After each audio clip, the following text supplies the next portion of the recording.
Are we ready to start? Yes, we were getting everyone to quiet down. Wow. These Republicans are downright unruly crowd. No. They haven't seen the beginning of it. All right, then we'll call the order. I saw Mr. Didio there. Is Mr. Patra there also? I am. All right, so everybody's here. So we'll get started. First thing on the agenda is to approve the minutes from April 14th. Move them on. Second, Batman. Have a motion and a second. Any discussion? All in favor? Aye. Great. Anyone opposed? Carried. Okay, I'm gonna make a couple changes with the order of the agenda. First of all, Mr. Hoskins will not be with us tonight. He has family issues to take care of. And you have his report. If there's any questions, I'm sure you can contact him and he can fill you in, but he will not be available tonight. I would like to move down to the district attorney. Next, I see Mr. Budelman is in chambers. I guess, John, if you want to give an update before we get to your resolution. You have any updates to give us? We've had our second jury trial, went last weekend into this week. And yesterday we got a guilty verdict on the second one as well as the first. So we're sort of getting back. We had grand jury again all day. This is the next to last session for this term. Fully up to staff, people are working hard. The rest are coming in. In terms of updates, I mean, that's about all I could say. Is we're trying to investigate and stay on top of the rapidly changing discovery and laws, working with the raise the age laws, which are also a whole new area. But really not a huge update on the department itself. Everything seems to be working the way it's supposed to be, other than too many hours, I guess. Very good, thank you. Any questions for Mr. Budelman? Hearing none, we'll go to the DA's resolution, which is JP4. This is to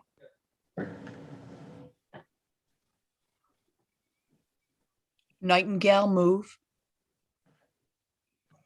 Do we have a second? Second, on. Okay, we have a motion and a second. Before we start discussion, I have a few things I want to bring up. I went through this resolution with our budget person, and we came up with some different numbers for all the different accounts, because there is money in several of these accounts that don't have to be added to. As John mentioned last month, the salary for the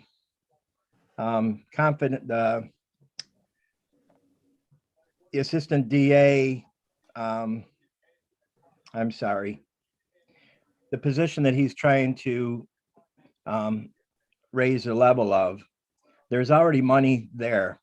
It's that salary full-time position. That position's been vacant, and so there's a few months of extra money there. And they would only need $5,000 in that line in order to accomplish what John is trying to accomplish. The next thing is the salary part-time. Apparently, we have a part-time confidential investigator that's supposed to be part-time, must be working full-time, because that line is already over budget and would need another $50,000 to finish the year. There's salary overtime for a grand jury reporter that would require about $1,000. Social Security would require $4,284, and the retirement would require $510. And then his professional services would need another $3,000, and the minor equipment line would need another $3,000. So basically, the $189,000 that he has on the state aid line, that would be $72,625. So if you take all these different accounts, take that money out, then it would be returning, or it would be leaving the county with $72,625,000 from the grant that is basically reimbursing us for the work that has been done. I wanted to bring this one forward before we got to 911, because there's a resolution in 911 that will require a little bit of money. And for that, we would require in the salary full-time an extra $2,000. Social Security would require $153. The health insurance would require $3,480, and the dental insurance would require $198. So if everybody is supportive of these changes, and I would ask for a motion to amend the resolution. I'll go through these again if people want. And then I think we would be all set to continue with the rest of the agenda. Does anybody want to have any discussion on those? And I can go over these again. Ben, could I just ask a question to clarify? Yes, So what you're proposing is, instead of accepting in to the various budgets, the whole $242,000 of discovery funds, just accept the amounts we need to cover the deficits in the budget. So the rest of that money would be able to just be booked as excess revenue that could potentially offset the county's contribution to the district attorney's office. So if we were to pass these amendments, we would be able to fill the gaps where there's a deficit, have enough funding in there for the chief assistant ADA, which is being proposed. yes, Have right. enough funding for the confidential investigator to finish the rest of the year with the hours that he's working. Give Denise enough money to be able, in the 911 budget, to fund for this year the position that she has on the agenda tonight. And then the rest of that money just goes into a revenue line. And if we don't spend it at the end, it's just excess revenue to offset the county's contribution. Is that what you're recommending? Yeah, there's also one other benefit, that when you put that in the revenue state aid line, if it's needed in someplace else, we won't need a 2/3 majority either, because it's not in a type of contingency or reserve account. So we have a little bit more flexibility there also. And unlike the ticket revenue that was part of the budget that got passed in 2021, this revenue really is coming in after the passage of the budget. Correct. Is that what you're saying? Yes. Any other comments before I continue? If I could be heard about my resolution? Sure can. Go ahead. All right, thank you. The grant is for specified purposes. It is a retroactive grant, meaning it's to reimburse the county for the expenditures already made to meet the demands of discovery laws and or the new bail laws. We have sort of moved some money around because I knew that the 911 needed more help for the discovery laws, and they have been devoting resources to discovery already. So that's where we came up with the money. That was their number that they wanted. It originally was about 30,000, and they realized it was a little bit higher than that. But this is to reimburse the county for monies already spent It is not a proactive thing. It can't be used for anything but discovery and or the bail laws. If we don't put the revenues into the lines that we're saying we spent them from, what line do you propose putting them into? And what other use would you have other than to pay for discovery and or bail with the funds? The funds are there. We can't expend the funds without a resolution passing this body authorizing us to expend the funds. So whether you put them into some general fund line or you put them into the budget line where we claim they were expended from, it should John, just hold on a second. What you just said is totally untrue because you already did that. You had the private investigator already used up all his money. You didn't get any approval for that. we Isn't have that not. true? And you've already budgeted for the other things that you want. The county's already budgeted for some of the spending plan that you submitted. So why would we have to accept more of that money into those lines? It's already there. And you're using some of this money to fund a new position prospectively. So, the county actually made those expenditures last year when we gave the ADA and the confidential investigator or the confidential secretary all to cover discovery. So it's kind of paying the county back. That's correct. It's a reimbursement for funds expended already. So why do you need those additional funds when we've already budgeted for them? That's the thing that I'm having confusion on. But the revenue's got to go to pay where the funds were expended. So it's got to go to the But budget. it will, and It's already done. That budget's all done with. right. If Correct.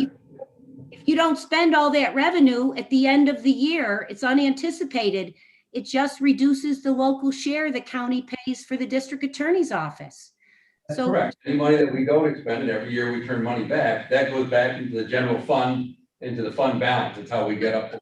but we're willing, the measure is willing to fund where you have your deficits, the upgrade and the confidential investigator. You'll get what you need in terms of the deficit funding, but the rest just goes to the county to offset the costs that we've already budgeted for. So John, I'm trying to help you here. You're already spending money that have not been approved. You've gone over budget with your part-time position. I'm trying to help you. We're not over budget. Can you accept help or not? Through the year. If I could just speak without interruption, I can try to explain this, or we can argue. We have not gone over budget. If we continue to spend at the rate we're spending, yes, there will be an issue. You're over budget. I'm sorry.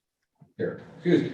While we were shorthanded, we need more help to do the discovery, and the investigator was doing extra hours. He's also doing the advent traffic reduction that brought in 80,000 that hasn't been assigned any expenses, and we need someone to do that, but that's another story. This is to accept the grant for monies already expended.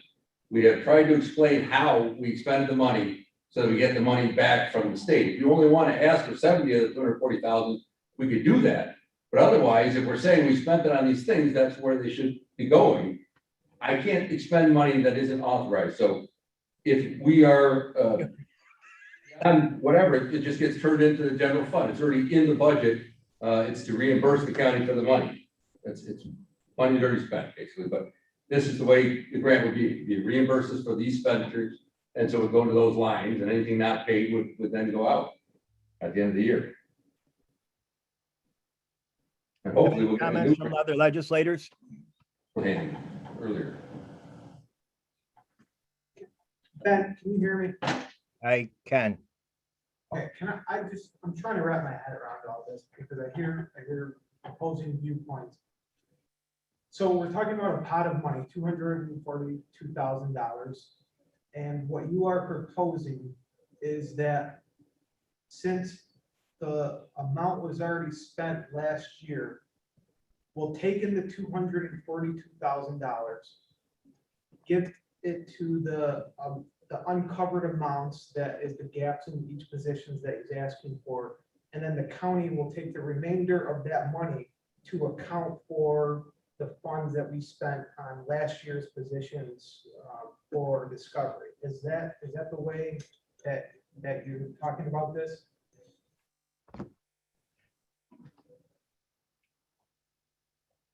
I didn't follow you completely, but yes, I believe I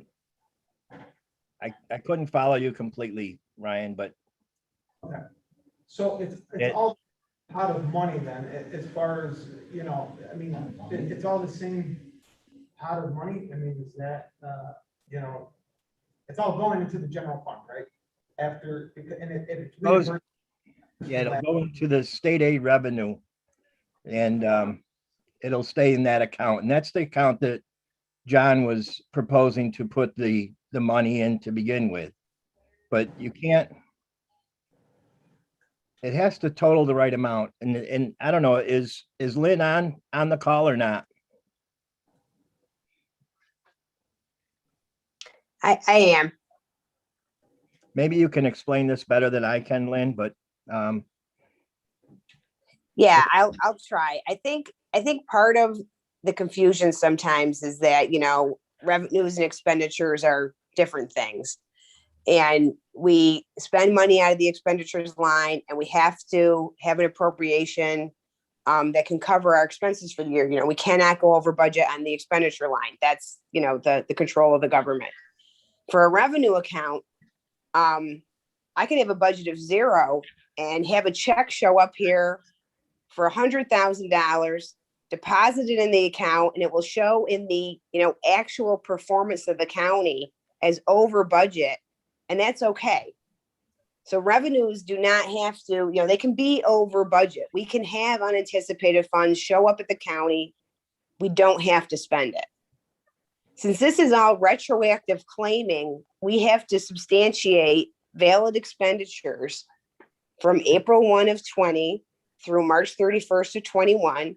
And it sounds like that's what, the district attorney has put together, working with probation and 911. They have eligible expenditures that have already happened.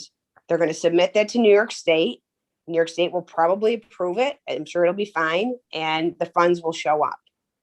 So when that funds show up, the Treasurer's Department will put the whole $242,000 in that district attorney's revenue account. And it will just sit there. Now what you have to do is bring a resolution to say, do we want to spend some of that money? Do we want to invest some money and continue it with the district attorney's office above what we budgeted? We already budgeted those staff positions for 21. We already have the money in there to pay them, the full-time confidential secretary, the additional ADA. We had already appropriated a half-time 911 staff that hasn't been filled yet to this point in the year. So there's quite a bit of funds sitting in there. So I think what your resolution is doing is saying, hey, let's increase those expenditure accounts for the money that we want to spend now. And it gets confusing when you're talking about, you don't spend a revenue ever. You always spend an expenditure. So, by trying to bring in all of this grant money that was really for a retroactive period, you don't have to, because we've already budgeted all that. I mean, a good example is the probation. We totally budgeted that Cayuga counseling contract. The funds are in the budget. You're doing a claim to say, we spent the money on this enhanced discovery function. So New York State, please reimburse us for it. That's what we're doing. Totally legitimate. We do it all the time in other departments. We go back and find expenditures. That's different than when you get awarded a grant before you've done anything. Then you bring the whole grant in because you probably don't have it in your budget. And, you have to get the appropriations in there. The health department does that all the time with their 100% grants. We accept the money before we spend the money because we want to make sure the legislature has approved us to do it. So this is a little bit different with it happening all after the fact. That's not probably typical. It happens a lot in social services because we have mandated expenditures. So we always have to spend the money. Sometimes we get funding after the fact, and then we'll just go ahead and we'll claim it and we'll bring in more revenue to the county. They just have to be legitimate expenses. So I think that's what we're trying to do here, is just bring in that part of the money. I mean, Lynn, when I was trying to understand this, the example you gave was the money we're getting in for Raise the Age that you didn't budget for. Right. Was it Revenue? Well, revenue that I didn't budget for. Revenue, yes. Right. And it's going to be unanticipated. You're going to accept it in the DSS and probation budget. as revenue that we didn't anticipate. You're not going to fund those budgets, correct? Well, I'm gonna change your words, Elaine, because I'm not gonna accept it into the budget. The Okay. money will just show up here and I'm gonna deposit it and have it show up in the actual. So that's what I'm saying, is you do not have to amend revenue budgets to bring in money. You do have to amend expenditure budgets to spend it. So it's kind of an opposite concepts. You know, if we go over budget in the sales tax account, I never do anything, you know, to the budget, right? Yep. We're just over budget. Great. It's great news. So it's a little bit, you have to think about them differently. You know, you don't have to amend a revenue account.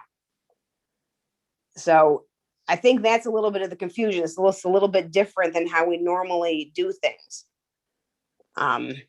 So I think the resolution that Mr. Vitale is proposing is actually kind of saying, hey, let's amend the budget so we can spend the money for these couple purposes going forward. Because now we're taking an award that is retroactive, the whole 242, and then saying, how do we want to appropriate some of it? Because we could do nothing with this money and just take it as a pure reimbursement of the expenses the county already footed.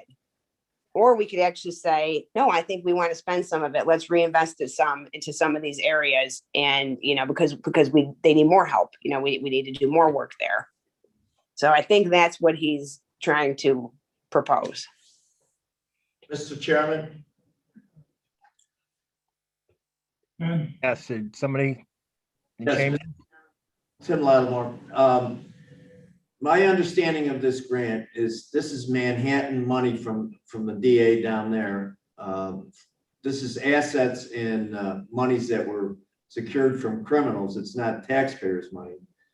And this gift is being given out of Manhattan to help DA's offices fund their office.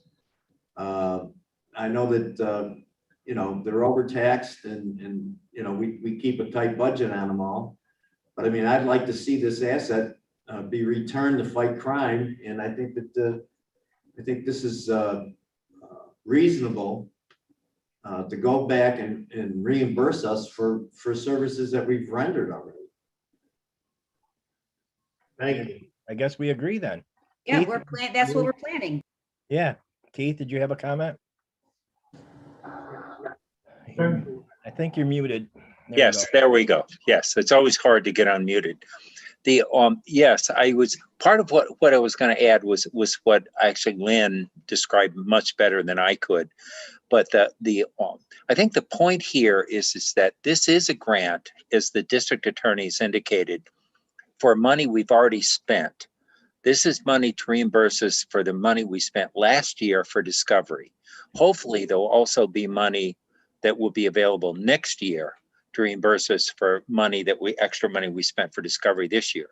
We could just put this in fund balance. We absolutely could, because we've already spent the money. We could put it aside and do whatever with it. The thing I like about this is a win-win. We're saying to the district attorney, okay, you have a proposal where you want to upgrade a position, and there's no money for it. Okay, well, let's use some of this money. It accomplishes what he wants. He's also got a confidential investigator, or not confidential, but an investigator that is part-time budgeted, been working full-time. Okay, we're going to acknowledge that fact, and we're going to just say, okay, well, if you've been doing it, I guess you need this position. We're going to pay for that position with this money. So the district attorney gets, in effect, 2 additional positions, or parts of a position, from this money without impacting the taxpayers. Because one of the things that some of you have heard me say is that because of this discovery issue, which has been a real challenge for the district attorney's office and the county, we had to spend around $145,000 or $146,000 in new positions in the district attorney's office last year. That came out of real property tax assessments. The budget for the district attorney went up by 10% of the money that was funded by local tax dollars, by me, you, everyone. So this is a great way to say, okay, well, the district attorney has some real needs here. We can't go back. There's nothing we can do to go back to recoup the money that has already been spent. But this is a great way going forward. It's very much a win-win. And so I'm just whoever came up with this idea, kudos to you, because it makes a whole lot of sense. Thank you, Mr. Batman. I think Mr. Pinckney had his hand up. I can't see it on the screen, but More to Lynn. So in round figures of the 242, he expended 189 last year, correct? He already expended. I'm just looking at it. Well, yeah, I mean, it's a state fiscal year, so it's actually through March of 21. So there's 52,000 left unclaimed in this grant, correct? No, it's all going to be claimed because you use the expenses from April 1st of 20 through March 31st of 21, and it was specific in the grant that the funds had already been expended. So this is why it's very different than normal. This is a totally retroactive. The time period's completely over. But sometimes that's happened in the past where there's been leftover, correct? Where it's been swept at the end of the year, or something's happened. Not with a grant. I mean, this is completely different. No, I mean, I don't think that's the same analogy.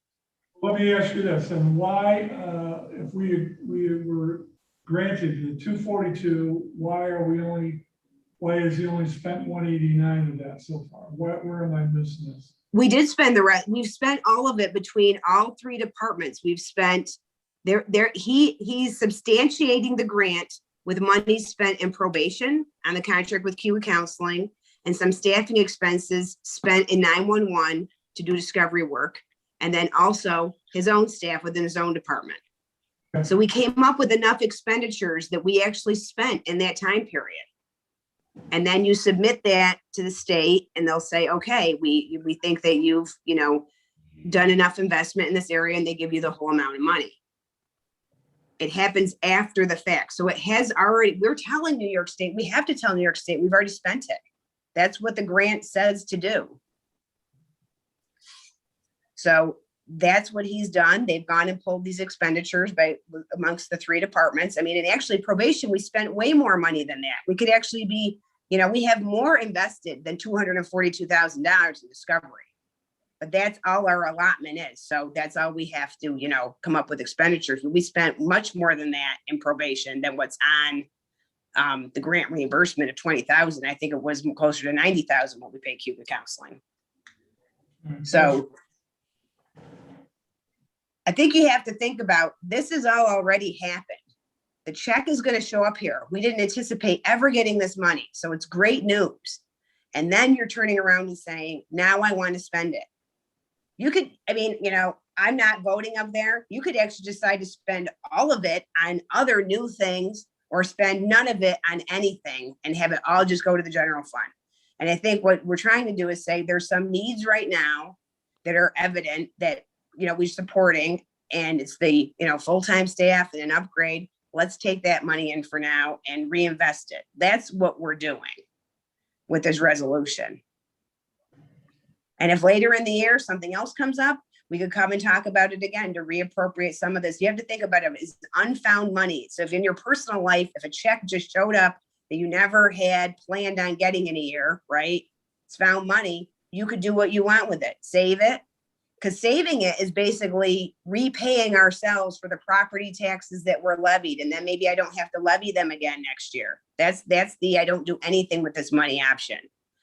Or we completely reinvest all of it, but we don't really have those requests right now. There's no request to spend all of it on future things. We're just spending the small part of it right now to make the investigator full-time and to have money in there for the upgrades. A little bit of money extra needed for that 911 position for a following resolution that will be coming later tonight. It is confusing. I think it's really very different than how we normally talk about grants, and revenue accounts in particular are hard to understand. That The money's all gonna come in whether you do anything to that revenue budget or not.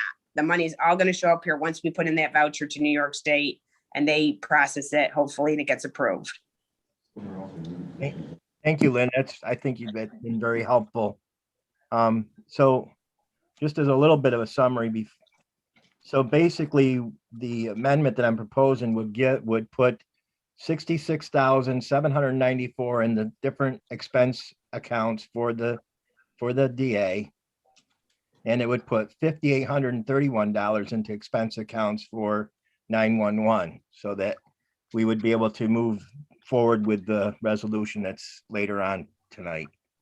Have any other comments, or does somebody want to make the motion and second it, or? Chair, Mark in Chambers. Yes, go ahead, Mark. I'm trying to wrap my head around this and it's confusing, but the way I understand this, there's $242,000 that we requested, got a grant for. And to get that grant, we had to specify where the money was going in different places. It was approved by the state to get the grant. We got the grant. The way I understand grants are, you spend it on what you asked for the grant money and you got, correct? And then that's what Mr. Boodleman's proposal is. No. No, that's not quite right. We, In this case, as Lynn has explained to us, it's not a grant that we're looking to expend going forward. We had to show that we spent the money last year. This is a grant that is reimbursing us for money we've already spent for last state fiscal year. So April 1st, 2020 through March 31st, 2021. Money's gone, it's spent. The state has said, okay, we shouldn't have screwed you with this technical term. We shouldn't have made you do all of this discovery stuff with no support. Now we found a way to give you some money to reimburse you for what you've already spent. That's what this money is. And that's what Lynn was trying to explain to us. It's a reimbursement grant. It's not a grant going forward. It's reimbursement. That's the big difference between this and almost any other grant we get. Although, as I mentioned, we do have another one of these coming up. We do get these periodically, where the state or federal government gives us money for for things we've already spent. We could, by the way, this has already been spent. If we wanted, what we could do is set all of this aside and use it to reduce the tax levy next year, right? We could do that because it's a reimbursement grant. So that's a huge difference between a grant that we normally would apply for, where we have a budget that we're going to spend if a grant is approved, versus a grant that we receive because we've already spent the money. That's the huge difference here. I think it went from DA in Manhattan to our office to DA here. I don't think we should put it in the general fund and put it somewhere else. Tim, the money came from the state. It didn't come from some other DA. I'm sorry. Manhattan Forfeiture And if Account. it did, show me the signature that the DA who's the DA that sent it? Pierce County here. Come on. Just come on. If the money doesn't go into the lines it's supposed to go into, how are we showing the revenue coming in and accounting for it and its expenditures? I think the best way is Oh, there's indicated, strong as indicated, is to have it go where it's supposed to go. As a practical matter, we've got to report out to the state that we have come to a collaborative agreement to spend the funds. It's not like these positions ended April 1st of this year. They're continuing on the rest of the New York State's fiscal year, and we're going to hopefully be submitting for reimbursement again next year. So it's not quite, it's the done deal, and we can put it anywhere we want. I think I don't know. We have a resolution. I would just ask that it be moved and voted on. you're not a legislator, Mr. Boodleman. You can't call a question. I'm not calling the question. I'm just asking to have it moved on the written resolution that's before us. Thank you.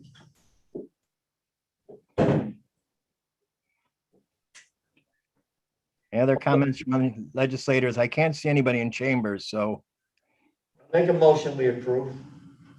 we already have a motion and a second. Yeah, well, I'll move that because I think it's a win-win what you've proposed here. I think it's a great compromise and a great win-win, and it's the way to go. So I will move the amendment. This is Batman. I move the amendment.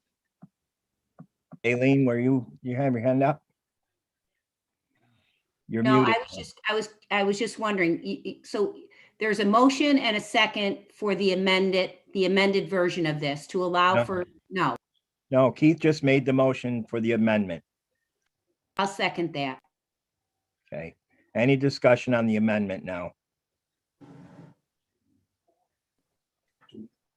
This is Mark. Did we move the initial the initial? Yes, we did. Nightingale and Petcher. We have to move on that before we move on the amendment. No. No, amendment comes up during the discussion period. So then you have to resolve the amendment before you can go back to the original resolution. So we have a motion and a second. Any other discussion on the amendment? Hearing nothing and seeing nothing. All in favor? Aye. Aye. Should we have a roll call vote? Yes. Yeah, let's go ahead and do it. Vitale, Yes. Batman, Yes. Daly, Yes, Didio, Oh, he's excused. Yeah, he had to go. Lattimore, No. Nightingale, Yes. Petcher, No. passes 4-2. Now we have to call for a vote for the resolution as amended. Any discussion? Otherwise, we'll have a roll call vote. I feel like we're beating this to death, but this amendment allows the county to accept additional revenue into the budget that to pay themselves back for the costs they've already incurred. And it also uses a small amount of that money to fund the district attorney's request for the position upgrade and the funding of the confidential investigator. Is that correct? Correct. And yes, and the 911 position that we're In the looking at. 911 position. Okay. Okay. And then there'll be, if somebody has some real need for this money, then the legislature can choose to spend more of it or leave it in revenue. So This is Aileen. Obviously, I'm not on this committee. Where is the amounts? Are you posting the amounts right now? I can repeat them if you'd like. Oh, yes. Yeah, I think everyone in this room is, I am. I don't know. So Okay. need that. So the revenue account for the state aid it's the same account number, would be a total of 72,625. The salary full-time account would be $5,000. The salary part-time account would be $50,000. Salary overtime account would be $1,000. Social Security account, $4,284. And the retirement account, $510. That's a subtotal of $60,794. And then in contractual, there's professional services for $3,000 and minor equipment for $3,000. That's another $6,000. So the total to the DA's budget at this point in time would be $66,794. As for the 911, salary full-time would be an additional $2,000. Social Security account would be $153. The health insurance account would be set $3,480. And the dental insurance would be $198. And the total for 911 would be $5,831. And those are the funds that are needed to do what we're trying to accomplish.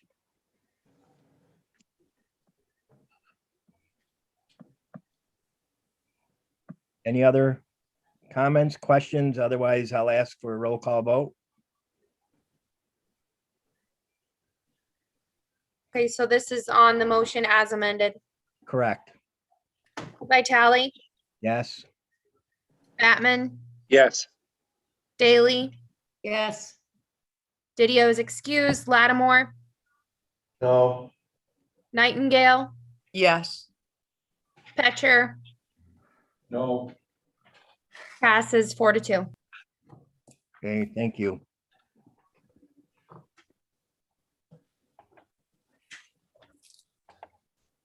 Okay. Get back to our agenda. Mr. Budelman, do you have anything else to add at this time? Nothing. I just one resolution. Thank you. Okay, thank you very much. Okay, we'll go back to the 911. Denise? Actually, Mr. Chair, could Yeah. I move the appointments? Oh, I'm sorry. I thought we did that. Yes, I we don't- did. Oh, we did? No, we didn't. Okay, I moved the appointments, the Spatman. We did or we didn't? We did not. We Oh, did I'm not. sorry. Okay. So we have a motion. Do we have a second for the appointments? Nightingale. Okay, motion is second. Any discussion? All in favor of the appointments? Aye. Aye. Anyone opposed? Carried. Thank you. Sorry I missed that. So I think now we can go to 911. Sharon Vidale? Good evening. You have my report. The only thing I would add to that is our events for today. I did send an email out, hopefully trying to capture the outage that we experienced, but this morning, in an effort to do a changeover of the new generator, we ran into an issue where UPS died. So it was essentially the perfect storm. We ended up losing power to the primary center, and we had staff at the backup center, but because the phone system at the primary center wasn't taken down properly, it crashed. It caused us to lose our phone system at both sites. But we did learn a lot from the event because all of our disaster recovery plans that we have in place kind of were put into motion. And it gave us the ability to really see if what we've developed worked, and it did. So though it was a trying hour this morning, we definitely saw that our plans were worked properly. Our 911 calls did transfer to Seneca County like they were supposed to. We reached the dispatch center there, and anything that they had that was an emergency, they reached out to us with, and we were able to dispatch, because the one thing we didn't lose was our radio system. Both shelters at the primary center were backed up with the generator ahead of time. They have independent generators, and they managed to keep our radio system afloat. So all in all, we worked through it, and I have to say that it was pretty interesting when I kind of reflected on it and learned that my staff is definitely used to situations like that and used to stress, because nobody blinked an eye. So I couldn't have been more proud of my staff members. IT was on site because this was obviously the power outage wasn't planned, but the transition was, and we expected to have, we had the potential for issues. So we also had the maintenance team. I am super thankful every day for Mitch Brown and his team, because they are really a great group of people. Other than that, I just have resolutions unless anyone has questions. Any questions? If not, we'll go to first resolution. So GP, oh, actually, so let's talk about our resolutions. Okay, well, I'm going anyhow. Yeah, sorry. I actually am going to ask you to pull one of them, but let's do JP one first. Yeah, let's do that. So do I have a motion for JP one?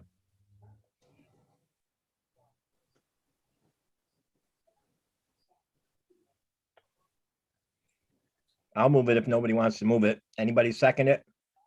JP1, the data and the That would be- analyst position, I'll second it. Okay, discussion. I'll start the discussion. Denise and I and Elaine actually met on this a couple of weeks ago.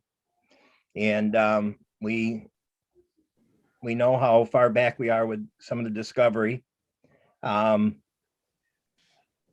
The intention here is to concentrate on discovery. If you look at I think the second whereas talks about the GIS, and that will not be part of the initial work. We are hoping Denise is hoping to get somebody on staff as soon as possible and really start working on all the discovery work. And then we had agreed that August, September, depending on when the person gets started and gets going, we will sit down again and review how things are going and then decide the next steps. So I think I'm a little bit excited to get this stuff going. It's, again, you saw there was not a lot of money needed to create this job for full time for the rest of this year. So I'm hoping people will support it, and we can start getting caught up on some of our discovery work. Any other discussion amongst legislators? This Batman, I just have a question. Yeah. We just voted to did we just vote to take some of the money from the 240, the reimbursement for this position, or is that for the other position, the next one? This is the position, Okay, and all we needed was an extra, it was, I think, just a little bit less than $6,000. okay, yep. So should that not be one of the whereases? Because this says there's money in the budget. Well, there is now because well, there isn't yet. So Oh, I got you. Okay, that's why I yeah, wanted to do yeah. that resolution. No, first. I see the reasoning. Okay, All right. I'm good with it. Thank you. All right, thanks. Good question, though. Okay, if no questions, all in favor? Aye. Aye. Aye. Anyone opposed? Hearing none opposed, passed. Okay. Denise, you, JP2, is it? Yeah, so JP2, I actually wanted to ask you to pull. We had a employee who we thought was going to be interested in this position. And if everybody recalls, this is a extremely difficult position to fill because there's just not a lot of incentive for somebody to become a supervisor.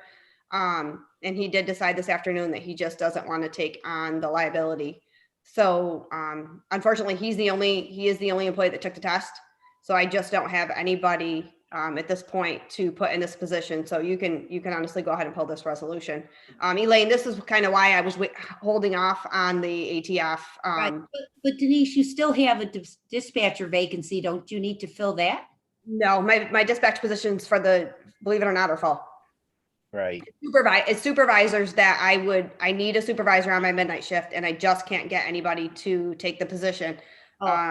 I thought when you were going to unfund this position to accomplish it, that you didn't have a position in your budget funded for this. I don't have a supervisor position funded. So what I was going to do was promote a dispatcher. So what we would do is unfund the dispatch position and you don't have a dispatcher vacancy. Right, that's correct. Yep. Okay, so JP3. GP3 this is a grant project, and honestly, we're just way behind because like everything else, COVID. This was a project that we normally would have done last year, but it just ended up delayed. So this is a microwave path that increases our capabilities to the core. So it's 100% grant reimbursed. We already have the grant funding. So it's not something that we're seeking funding for, or we have to worry about it not being reimbursed. It's already in the grant projects and it's already funded. As Batman, I move it. We have a motion. Do we have a second? Nightingale, second. Any discussion? Yeah, Mr. Chairman, Yes, go ahead. technology's changing all the time. I mean, microwaves, they're being improved all the time. And is this the right hardware to buy? Yes, this is all updated MPLS microwave. If we had a direct line, broadband, would that change that situation? Yeah, that's different. That's honestly, Tim, that's different technology. Okay, thank you. Yep. Any other discussion? Is all in favor? Aye. Aye. Anyone opposed? Hearing none, carried. Mr. Vitale, the only other thing that I wanted to mention is we did have a 911 coordinators meeting, I think 2 weeks ago, and they are still anticipating our SEEK 20 and 21 coming out this year. So in the PSAP 19, I'm told that that's been approved. We have actually already done the application. So we're just waiting for the award announcement. Just for anybody that's not familiar, the PSAP award is usually somewhere between $150,000 and $200,000. The SEEK grants are generally about $750,000. So I think they're still trying to figure out the logistics of how they're going to deploy both of those SEEK grants, but I'm told that they're coming forth. Great. That'll be helpful also. Yeah, it sure will. Are they used for equipment or upgrades, or I don't even know what you're talking about? They're used for the emergency communication system, and they can be used to offset the Motorola maintenance, and that's about $412,000 a year. So that's a big chunk of money that absorbs. Additionally, then we have to do some projects, which this microwave path is one of the projects from our 19 SEEK. So we usually about half of it offsets our maintenance fees. It also pays for the maintenance to the core, which is about somewhere around $60,000 a year. So it's a good chunk to take out of our budget and help offset costs. Great. Okay. Okay. If nothing else for Ms. Spingler, thank you very much. Thank you. Next on the agenda would be Dr. Duckett, if he's on. I don't know if he's on. I don't think so. I haven't heard from him. So next would be Dale Courier, and I know Dale is on. Good evening, everyone. Can everyone hear me? Yes. Okay. Again, thank you for your time. I believe the report is pretty self-explanatory. I'll highlight a few things. A lot of our time the last month was spent with grant-related items to make sure that we take advantage of all the money that's typically regularly made available to us from state and Homeland Security, and FEMA being the Homeland Security Program Grant, and hazardous materials and the Emergency Management Performance Grant. The SHSP program grant changed a little bit this year. This grant shuffles a little bit each year in its requirements for where some of the money has to go. This year, as a result of changes in the state's Homeland Security strategic plan, they added a new category where we had to put money dealing with the safety of large crowds and soft targets. And as a new category that is pretty obvious with all the things going on that we see on the news almost nightly now. So $10,000 of the grant went to that category for training and exercises, which will be multidisciplinary in effect. So in the next couple of years, we'll use that for that area. We're still following up on some of the older grants that we have money we've got to get spent. So, for example, we managed to get through the state request to do a 2-day Swift Water workshop for our certified Swift Water team. That will be in a few weeks. We had to request the waiver to do that, but we did get that granted, so that'll help that team out. And the item that says Emergency Operations Center, $75,000. Maybe a month ago, I got an email and a phone call from Congressman Katko's office with a grant funding opportunity, and one of the categories was for upgrading or improving Emergency Operation Center capabilities. So we scrambled because it was at the same time as the other grants all came due, but we were successful. We put in for $100,000. We thought that's what we were going to get, but in the paper the other day, we saw it 75, but we're still really, really happy with that. We can make a lot of really good upgrades. We won't see it for quite a while, but 75,000 coming in the door to upgrade that capability will be certainly significant. We're glad to see and thank you for approving the Fire Advisory Board members tonight. We're glad to be back on track with that, and we'll make sure that with COVID or anything else, it doesn't get off track the way it has been, and we're back in operation there. We're still assisting the health department with asymptomatic testing, and at the bottom of the sheet is the other activities, if you will, for how many call outs for the deputy fire coordinators and the fire investigators.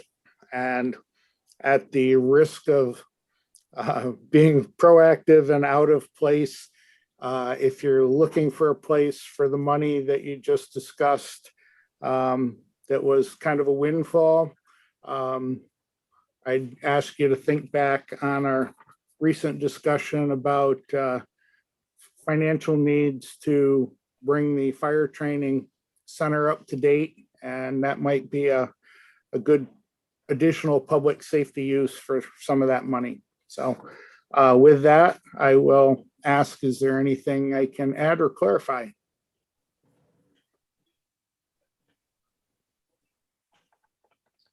I don't hear anything. Okay, thank you very much. Thank you, Dale. I'm sorry, I'm coming in late. This is Oh. Heidi Nightingale. Go ahead. Hi. Dale, I just wondered if with the vaccination program ongoing, if you are seeing fewer people coming into the asymptomatic clinics. Oh, absolutely. Yeah, we are, whereas in December, January, we were getting 300 plus and turning people away. Now we're seeing maybe 25 to 35 in a day. So yeah, and so it has cut back significantly, but there are some people that we see on a regular basis. I'm surmising from some of their comments that there may be some underlying conditions that they're just making sure they're not infected. Great, So. great. Thank you. Thank you. Thank you for your question. I don't see anybody else. Otherwise, Dale, thank you so much for your report. Thank you, everyone, for your time. Yep, thank you. Take care now. Jay, I know you're on the line. Yes, Mr. Chairman, good evening to everyone. Good evening. Relatively quiet period for the probation department right at the moment. Nothing really to report as far as the Alternatives to Incarceration Board is concerned. We do have our second quarter meeting scheduled. At this point in time, I anticipate that that will be remote unless things really kind of roll differently over the next month or so.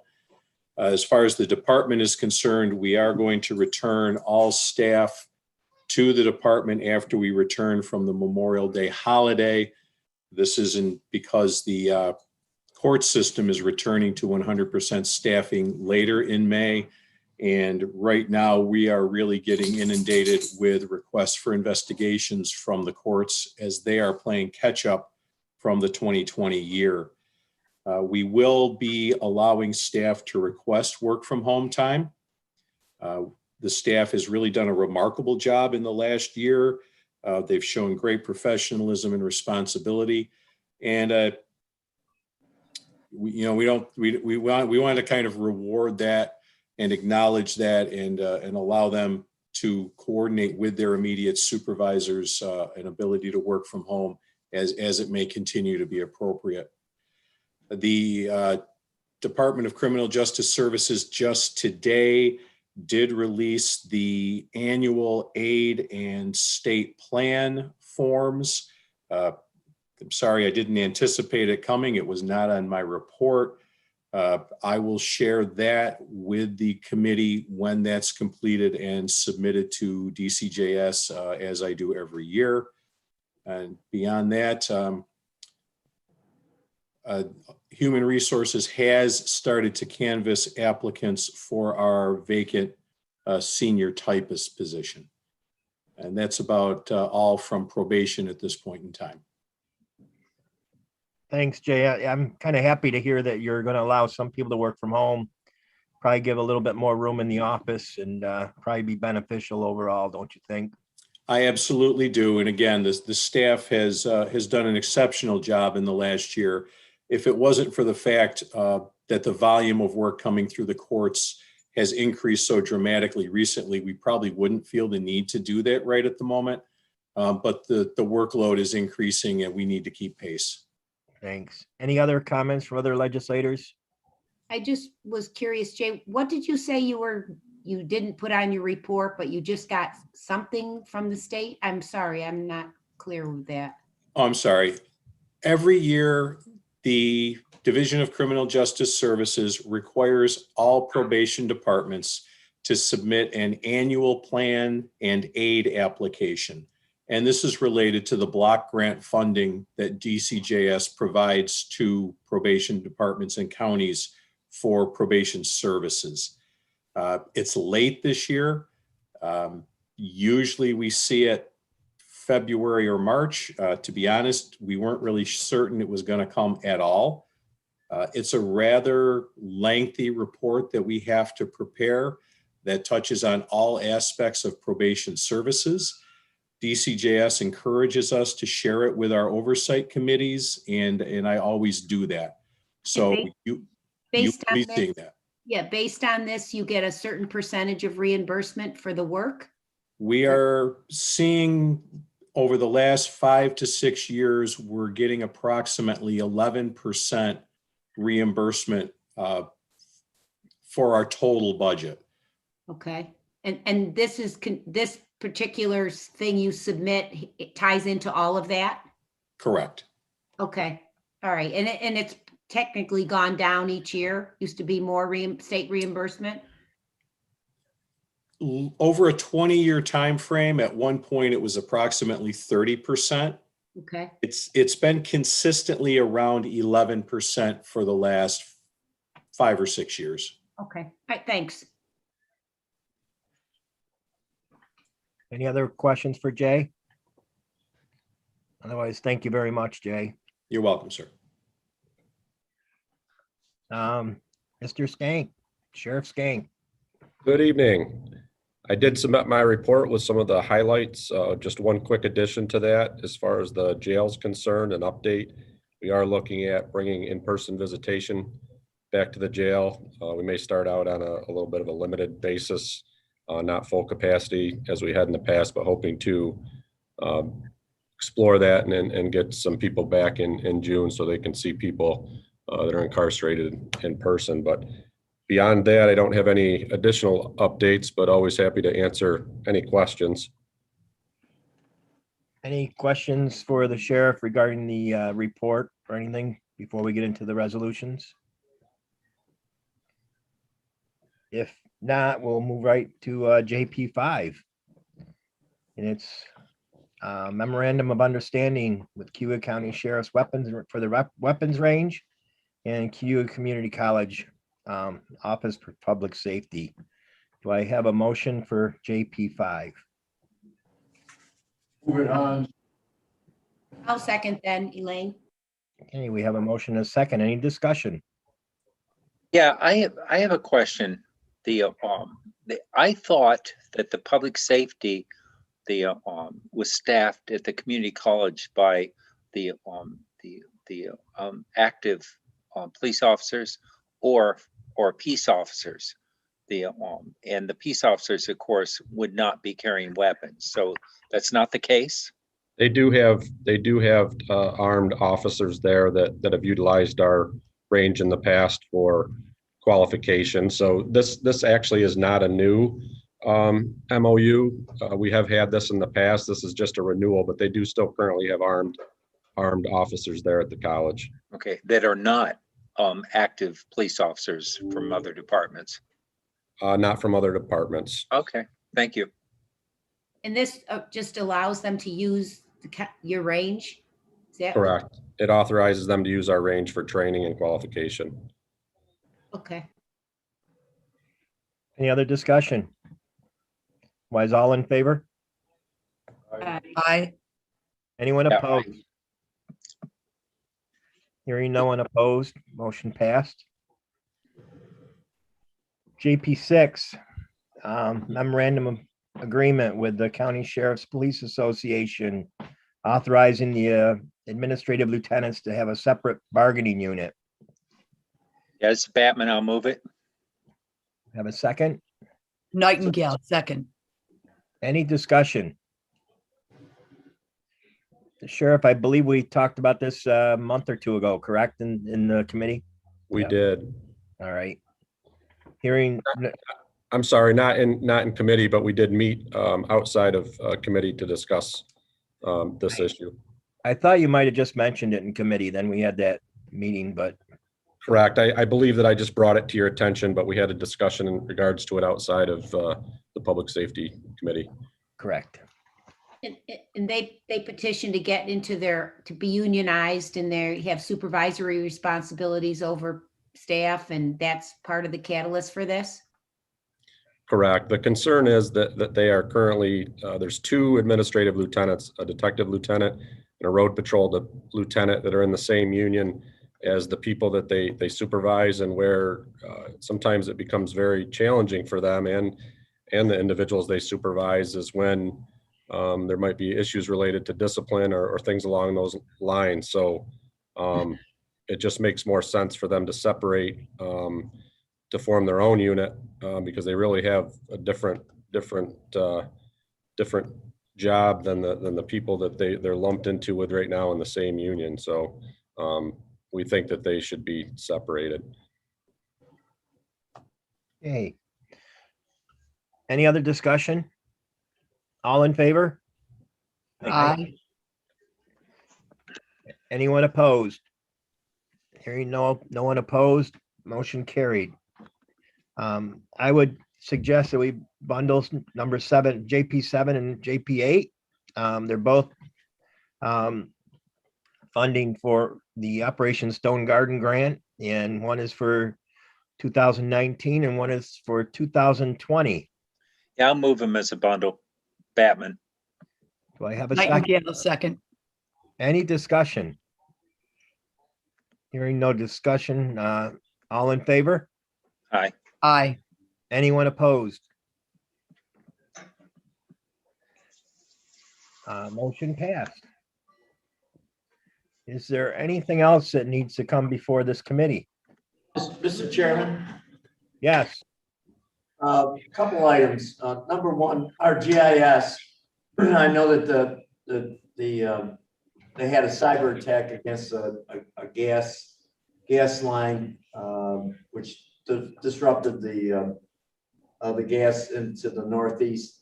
We have the Buckeye pipeline, which runs through here, which is also a gas thing. I'd like to have our GIS, maybe map that out and maybe take a look at hardening that. And Sheriff, I know that you're doing in-person Alcoholics Anonymous at the jail now. Alcoholics Anonymous, they are not back yet. The providers, the volunteers, not because we're not allowing them. We certainly welcome them, but I believe they're not quite ready to come back yet. But we do have our Narcotics Anonymous providers. They are providing meetings, and happy to say that one of the peer support advocates with Nick's Ride for Friends is providing her first her first meeting here for our female population, a recovery meeting for the female population. So we are working to get them back, but we don't quite have the AA meetings back. We hope to have them soon as the volunteers are ready to do them. Okay. And Mr. Chair, yes, go ahead. just Batman, I think Mr. Lattimore's point about the pipeline is a good one, but this is not a role of our GIS department. If we are going to look into it, that would be our emergency management group, and so I don't disagree that it's something that that we should be in our consciousness, but let's give it to the right place, which I think is emergency management services and our emergency plan, just to review to make sure we're in good stead with it. Well, all our hardware should be mapped out so that in case of an emergency, our EMS people can see that there's lines. And that is the purview of the emergency management office, not of the GIS office. I just don't want to see us working at cross purposes. Good point. I'm not arguing with the point.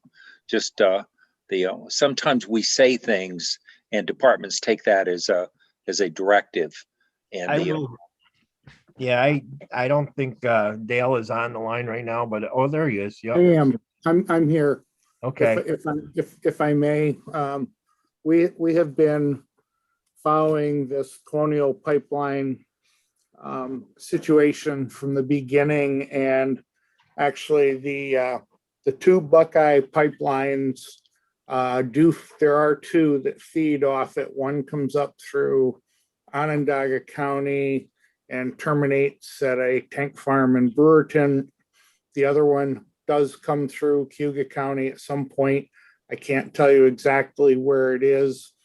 We do have contacts with Buckeye Pipeline. So anytime something of this nature occurs, we do start to monitor. We did some situation reports to the chair and purchasing to make sure we wouldn't have an issue with shortage of fuel for not only emergency vehicles, but critical county vehicles such as highways. So if you'd like, I would be glad to get more details on Buckeye and present it at the next meeting.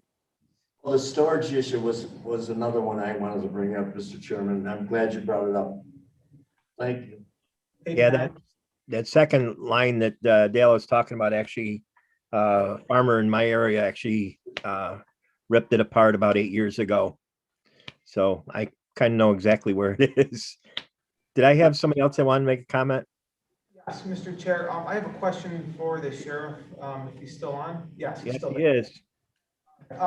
Sheriff, so I sent you an email trying to get some clarification on pistol permits. I had heard from a constituent that they wanted to go sign up for a pistol permit and had to, as part of the application, sign a mandatory release for mental health records. that they have to release that information to the sheriff's department as part of the application. And apparently if they don't, then they can be denied. And, I wanted to kind of ask about that a little bit more in depth. I did see your response back that it's posted on the website, and it's a state, you have to give a release for the state mental health clinic, the Cayuga counseling, and then also Cayuga County's mental health clinic. And, I'm wondering what that requirement or where it came from, how it's used at the sheriff's department, and so on and so forth. I mean, is it a state requirement? Is it a sheriff's department requirement? And then, how is it used?